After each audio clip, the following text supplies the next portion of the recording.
Policijska uprava u Smederevu podseća vozača da su u toku radovi na rekonstrukciji mosta preko reke Jasenice na autoputu Beograd-Niš, deonica između petlje Požarevac i petlje Velika Plana u ataru Velikog Orašja.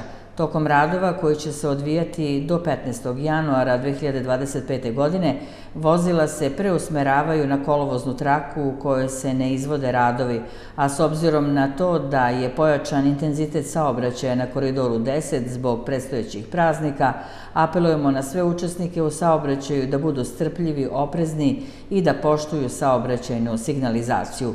Vozači na ovoj deonici mogu da koriste alternativni put, odnosno da se sa autoputa isključe na naplatnoj rampi Požarevac i nastave vožnju do isključenja za Malu Krsnu i putem kroz naseljena mesta Skobalj, Osipaonica, Lugavčina, Sarorci, Veliko Orašje do petlje Velika Plana, gde mogu ponovo da se uključe na državni put 1A reda, odnosno autoput prema Nišu.